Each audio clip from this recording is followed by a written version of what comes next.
In 1999, Elon Musk launched his first startup. Zip2, he was so broke he had to borrow $28,000 from his friend's parents. Despite being a failure, the company would be sold for $1 million and become the foundation of one of the largest companies in the world. But how did it all happen? Well, that's what we'll be answering today. The story starts with Elon moving to Silicon Valley and joining an existing startup called Zip2.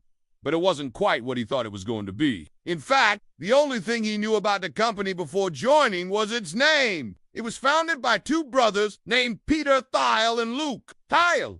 And at the time, they were developing software that would help connect businesses with local newspapers, magazines, and other publications. They already had some pretty big clients on board like New York Times and Knight Ridder. And when Elon joined, he was given the task of convincing more major publishers to use their platform. This wasn't easy by any means, since most of the executives at these publishing houses didn't even know what the internet was. So Elon took to the streets instead and visited them personally. It took a lot of effort, but eventually he got the results the company wanted. But the problem was that Zip2 wasn't really making much money despite having all of these huge clients. That's because their business model was severely flawed. Essentially, they weren't charging their clients directly. Instead, they were taking a commission on every transaction that happened through their platform. But there weren't many transactions to take commissions on in the first place. Since Zip2 didn't actually offer any services, all they did was connect businesses with publishers and then hope that something would eventually come out of it. This obviously wasn't sustainable. And by late 1998, Zip2 was starting to go bankrupt.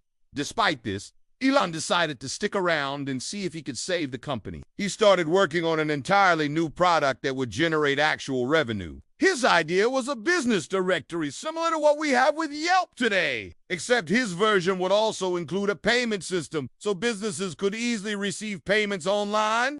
Around the same time, Elon also brought in another executive from his previous company, PayPal, named Max Le. Together, the trio started developing a large database of businesses and their information, which they hoped would be the backbone of their new venture. But in order to pull this off, they needed funding. So in early 1999, Elon went to a popular angel investor named Peter Thiel. He explained his idea for a business directory and asked for $20. Thiel liked the pitch and agreed to fund the project. However, he made one crucial stipulation. He didn't want Elon to work on two separate projects. If he wanted funding, he would have to abandon Zip2 and focus on the new venture. Elon agreed to these terms, and with $20,000 in hand, he set out to build a new business. It took a couple months, but eventually they finished development and launched the website in April of 1999. The response was not good. Only 4 businesses signed up in the entire month. Clearly, this wasn't going to work, so Elon tried pitching the product to more investors. Unfortunately, though, none of them were interested. Most of them thought the idea was too similar to existing business directories, and with not much traction to show, Elon wasn't able to raise any capital. He was now almost out of options. At this point, Elon decided to return to his previous job at PayPal. But he didn't just want to work for them. He wanted to buy them. You see, Elon never actually left PayPal when he went to work at Zip2. Instead, he simply became an employee of Zip2 while still retaining his position at PayPal. This gave him an advantage over the other employees, since he was privy to both PayPal's financial statements and strategy. And using this knowledge, he convinced PayPal's leadership team to merge Zip into the company. The combined entity would be called X.com. Elon was appointed chairman of the new company and received 17% ownership in exchange for merging his company into PayPal. While this was technically a merger, it was basically just PayPal buying out Zip2. But Elon was okay with that because now he had access to PayPal's massive war chest. Just a year prior, PayPal had gone public and raised $130 million. Now, Elon was planning to use some of that money to fund X.com, but PayPal's leadership team wasn't exactly thrilled about this idea. You see, from their perspective, PayPal was a stable and profitable business that wasn't in need of any risky ventures. On the other hand, X.com was basically just a risky venture, so it was only natural that they wouldn't be comfortable with throwing money at it. But Elon wasn't afraid to take on the risk. Instead of using PayPal's cash, Elon withdrew his own shares in the company and sold them. He then used this money to hire engineers and web developers and try and grow. X.com/things were moving along well until the dot-com crash hit in early 2000. Overnight, PayPal's stock price plummeted from $12 to just $4 per share. This meant Elon's stake in the company was now worth just $15 million. He had already lost millions from selling his shares, but now he was at risk of losing even more. PayPal's leadership team once again tried to convince Elon to abandon XCOM and focus on the main business. They probably thought that Elon would listen this time, but they were wrong. Elon had worked on XCOM for several years at this point, and he had no intention of giving up. He borrowed $10 million against his remaining shares in PayPal and used this money to grow XCOM even further. To make matters worse, one of Elon's co-founders, Max Levchin, left the company to pursue other opportunities, but Elon was determined to succeed. He continued to build out the platform and add new features. One of these features was a payment service that would allow users to send and receive money online. This was actually a pretty big deal at the time, since most people still didn't have access to online payment platforms. As you would guess, though PayPal wasn't thrilled about this either. From their perspective, Elon was building a direct competitor within their own platform. But Elon didn't care. He was committed to growing XCOM no matter the cost. Eventually, his efforts paid off, and XCOM started seeing some real traction. They didn't release any numbers, but it's safe to say that they were making enough money to be considered a viable business. But the problem was that their success came at a cost. PayPal's stock price had crashed from $12 to just $4 per share. Elon had already lost millions from selling his shares.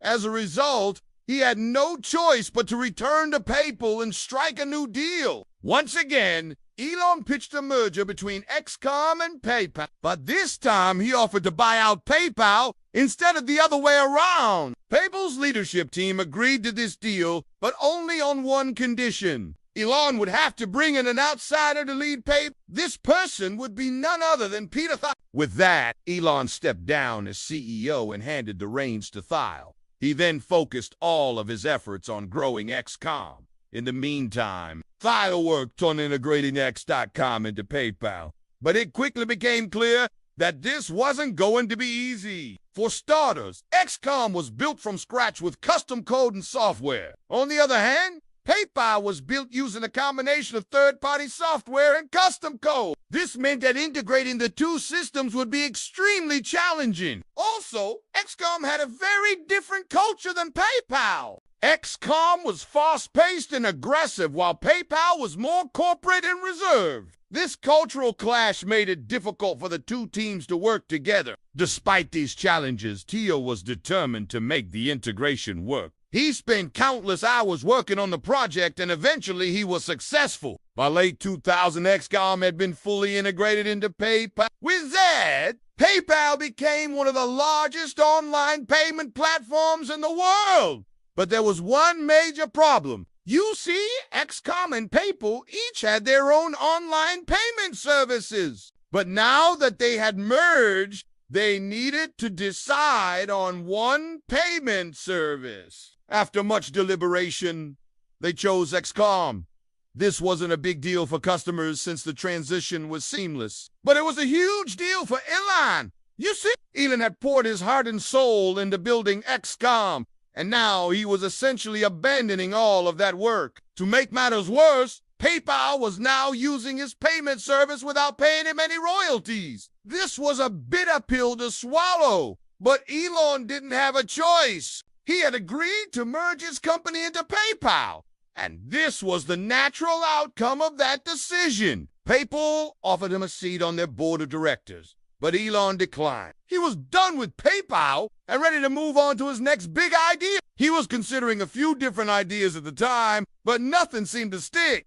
So he decided to take a break and visit India. But this trip would change everything. When Elon arrived in India, he noticed that everyone was using mobile phones with SIM cards. At the time, this was still rare in the US, and Elon realized that there was a huge opportunity in the mobile payment space. He immediately started working on a new idea, and within a few weeks he had developed a new payment service called Square. But that's a story for another day. You see, while Elon was developing Square, he still owned a small percentage of PayPal. And in 2004, PayPal announced that they were acquiring a large payment platform called Braintree for $460 million. Elon was furious about this acquisition, since he believed that it was his idea that PayPal was stealing from him. He demanded that PayPal buy back his shares in the company, and after much negotiation, they agreed to pay him $180 million. With that, Elon officially cut ties with PayPal